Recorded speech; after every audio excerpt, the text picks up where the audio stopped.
नमस्कार दोस्तों, welcome to Rajasthan civil service test series. Political question देखेंगे आज। राजस्थान में पंचायती राज व्यवस्था 1959 में लागू की गई थी। दूसरा कारण इसका कारण है राजस्थान में ग्रामीण विकास और स्थानीय स्वशासन को बढ़ावा देने के लिए पंचायती राज व्यवस्था लागू की गई थी। कौन सा सही है? कथन सही है, कारण सही है, दोनों सही है या व्याख्या करते हैं एक दूसरे की? चलिए इसका आंसर देखते हैं। राजस्थान में पंचायती राज व्यवस्था 1959 में लागू की गई थी, ये सही बात है। ये नागौर से लागू की गई थी। हालांकि ये 1953 में ही इसकी नींव रखी गई थी, परंतु लागू 1959 नागौर राजस्थान में पहली बार स्थापित की गई थी। और राजस्थान में ग्रामीण विकास और स्थानीय स्वशासन को बढ़ावा देने के लिए पंचायती राज व्यवस्था लागू की गई थी, ये भी सही बात है। और इसकी व्याख्या भी करता है ये कारण। चलिए इसकी व्याख्या देखते हैं पूरी। 1959 में शुरुआत की गई थी। 53 के अधिनियम के इसकी नींव रख दी गई थी और त्रिस्तरीय पंचायती राज राजस्थान ग्रामीण, ब्लॉक और जिला स्तर।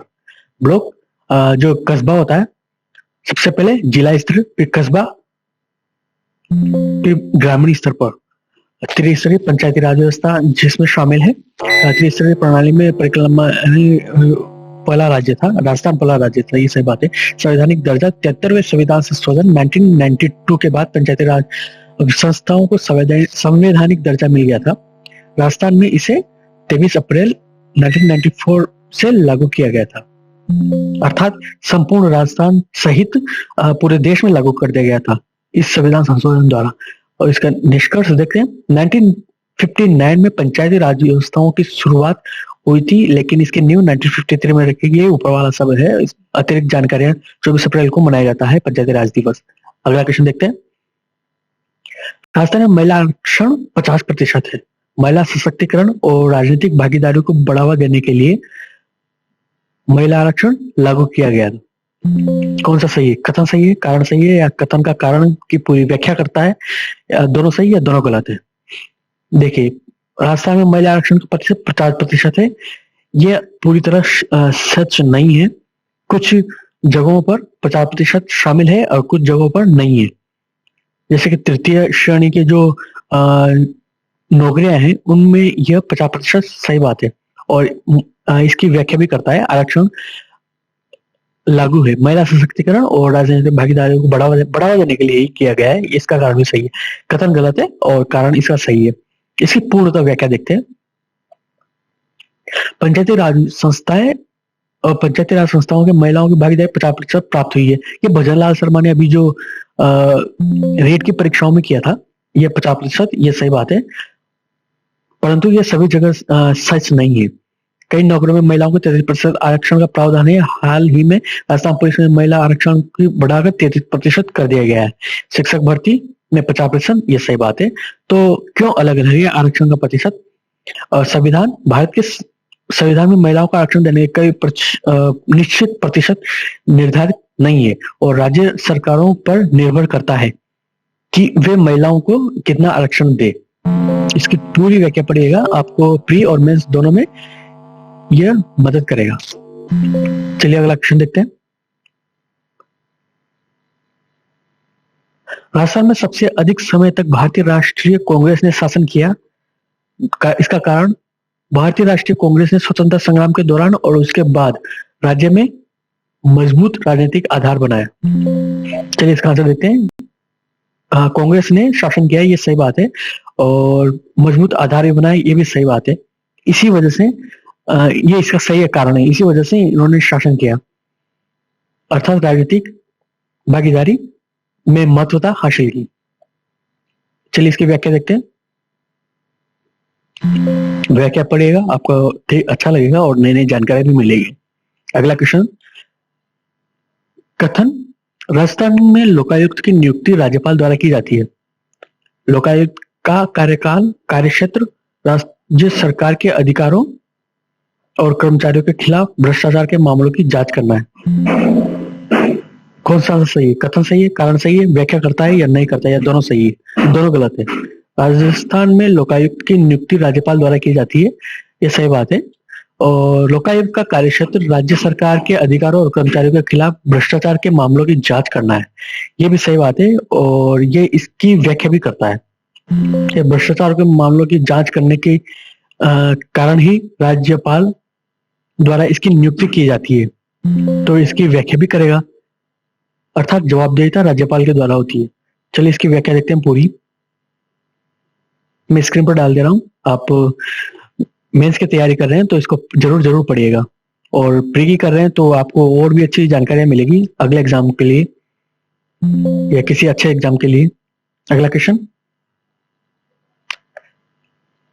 राजस्थान में विधानसभा की 200 सीटें हैं और राजस्थान की जनसंख्या का और क्षेत्रफल के आधार पर विधानसभा की सीटों की संख्या निर्धारित की गई है। कौन सा सही है? पहला, दूसरा, दोनों गलत, दोनों सही, या व्याख्या भी करते हैं? देखिए इसके सही आंसर, इसकी 200 सीटें हैं वर्तमान में, ये सही बात है, और यह जनसंख्या के आधार पर निर्धारित की जाती है। विधानसभा की सीटों की संख्या निर्धारित की गई, ये भी सही बात है, जनसंख्या और क्षेत्रफल के आधार पर। इसकी पूर्णतः व्याख्या भी करते हैं। जनसंख्या के आधार पर विधानसभा सीटों की संभावना होती है और क्षेत्रफल के आधार पर उनकी अधिक विधानसभा सीटें हो सकती है। भौगोलिक आधार पर, सामाजिक और आर्थिक कारक के आधार पर, राजनीतिक कारक इसमें शामिल है। और राजस्थान में विधानसभा सीटों का जो इतिहास रहा है, स्वतंत्रता के बाद जनगणना के आधार पर परिवर्तन, अनुसूचित जाति जनजाति के आरक्षण के आधार पर, और इसका क्या निष्कर्ष है, पूर्ण व्याख्या पढ़िएगा। अगला क्वेश्चन देखते हैं। समय की कमी की वजह से पूर्णतः व्याख्या नहीं पढ़ पा रहे हैं, सिर्फ क्वेश्चन हल करेंगे। व्याख्या आप स्क्रीन पर डाल दे रहा हूं तो आप पढ़ लीजिएगा।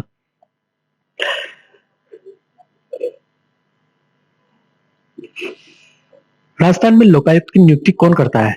उसका कार्यक्षेत्र क्या है?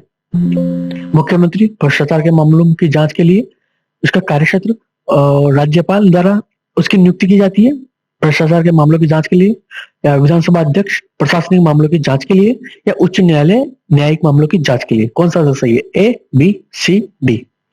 चलिए इसका आंसर देखते हैं। लोकायुक्त की नियुक्ति कौन करता है? ये लोकायुक्त की नियुक्ति राज्यपाल करता है और उसका कार्यक्षेत्र भ्रष्टाचार के मामलों की जांच करना है, ये सही बात है। और इसकी व्याख्या, अगला क्वेश्चन, आपात उपबंध कौन से भाग में शामिल है? भाग में शामिल है 16, 17, 18, 19। इसका आंसर देखते हैं। 16, 17, 18, 19, ए, बी, सी, डी, इनमें से कौन सा सही है? इसका सी आंसर सही है। 18वें भाग में आपात उपबंधों के बारे में बताया गया है, जो कि 352 से 360 के मध्य शामिल है। ये पूर्णतः व्याख्या 352, 356, 360 क्या है? अगला क्वेश्चन, राष्ट्रपति और राज्यपाल अपने कार्यकाल के दौरान किसी भी न्यायालय में जवाबदेही नहीं होगी। देखिए, राष्ट्रपति और राज्यपाल अपने कार्यकाल के दौरान किसी भी न्यायालय में जवाबदेही के लिए हाजिर वगैरह नहीं होंगे। पहला कथन। दूसरा कथन, संसद में या किसी समिति में, संसद की कोई भी समिति हो या जो लोकसभा में जो समितियां बैठती है, उन समितियों में संसद के सदस्य द्वारा कही गई बात या फिर उनके संबंध में किसी कार्यकाल में कार्यवाही नहीं की जाएगी। अनुच्छेद 108 में शामिल है। न्यायालय में, किसी भी न्यायालय में कौन सा सही है? पहला सही है, दूसरा सही है, दोनों सही है, या दोनों गलत है? देखिए, अनुच्छेद 108 में ये शामिल है, ये सही बात है। किसी भी न्यायालय में इनको जवाबदेही के लिए हाजिर नहीं किया जाएगा, और राष्ट्रपति और राज्यपाल अपने कार्यकाल के दौरान किसी भी तरह की कार्यवाही नहीं की जाएगी, क्योंकि यह राज्य और देश का प्रथम व्यक्ति होता है। अपने कार्यकाल के दौरान इनके सम्मान में कोई कमी नहीं की जाएगी। चलिए इसका आंसर देखते हैं। दोनों सही है। और संसदीय विशेषाधिकार क्या है और राष्ट्रपति और राज्यपाल इसके निष्कर्ष और अनुच्छेद 108 क्या है? अगला क्वेश्चन देखते हैं। विदेशी संप्रभु शासक राजदूत कूटनीतिक व्यक्ति पर दीवानी और फौजदारी मामले से मुक्त होंगे। कथन 1। और इसका कारण समता और समता के समक्ष अधिकारों में अपवाद भी शामिल होते हैं। कौन सा सही है? पहला, दूसरा, दोनों सही, या दोनों गलत? चलिए आंसर देखते हैं। ये इसका कारण भी है और ये दोनों सही भी है। विदेशी संप्रभु शासक जो राजदूत होते हैं, कूटनीतिक व्यक्ति भी होता है, व्यक्ति पर दीवानी और फौजदारी मामलों से मुक्त होते हैं। ये सही बात है। और ये समता और समक्ष के अधिकारों में अपवाद भी शामिल है। ये इसका अपवाद ही है। जिसकी पूरी व्याख्या। अगला क्वेश्चन स्क्रीन पर डाल दे रहा हूं। अगला क्वेश्चन, संयुक्त राष्ट्र संघ और इसकी एजेंसियों में कूटनीतिक मुक्ति प्राप्त है। दूसरा कथन, संगठन बनाने की स्वतंत्रता के अधिकारों में राज्य द्वारा युक्ति युक्त प्रतिबंध लगाया जा सकता है। भारत की एकता, अखंडता, संप्रभुता, सार्वजनिक आदेश और नैतिकता के आधार पर प्रतिबंध लगाया जा सकता है। कौन सा सही है? दोनों सही है, दोनों गलत है। कथन एक सही है या दूसरा सही है? चलिए इसका आंसर देखते हैं। ये दोनों कथन सही है। इसका एक उदाहरण दूं कि कोई भी व्यक्ति संगठन बनाए और उसमें जैसे वर्दी के हिसाब से स्टार और उपाधियां देना, और वह नैतिकता और अखंडता के खिलाफ जा सकता है कोई भी दल। जैसे कि कई बड़े बड़े ट्रस्ट होते हैं, वो अपनी फौज खड़ी कर लेते हैं, तो यह संप्रभुता, एकता, अखंडता और नैतिकता के खिलाफ है। सार्वजनिक आदेशों का पालन नहीं करते, तो इस वजह से इसकी या इन पर प्रतिबंध लगाया जा सकता है। संयुक्त राष्ट्र संघ और उसकी एजेंसियों को कूटनीतिक मुक्ति प्राप्त है, ये सही बात है। वो संयुक्त मुक्त रूप से कार्य कर सकते हैं, अर्थात दोनों सही है। और ये इसकी व्याख्या। अगला क्वेश्चन, प्रसिद्ध गोपालन मामला 1950 में अनुच्छेद 20 की व्याख्या सूक्ष्म रूप से की गई। अनुच्छेद 20 में की व्याख्या सूक्ष्म रूप से की गई थी, और इसका कारण अनुच्छेद 21 के मनमानी कार्यकारी प्रक्रिया के विरुद्ध सुरक्षा उपलब्ध है, न कि विधानमंडलीय प्रक्रिया के विरुद्ध। कौन सा सही है? पहला सही है, दूसरा सही है, दोनों सही है या दोनों गलत है? यह इसकी व्याख्या करता है। देखिए, प्रसिद्ध गोपालन मामला 1950 के अनुच्छेद 21 की व्याख्या सूक्ष्म रूप से करता है। अनुच्छेद 21, 19 और 21 की व्याख्या की गई थी। 21 में मनमानी कार्यकारी प्रक्रिया के विरुद्ध सुरक्षा उपलब्ध है, न कि मनमानी कार्यकारी प्रक्रिया के अनुरूप। जैसे प्रशासन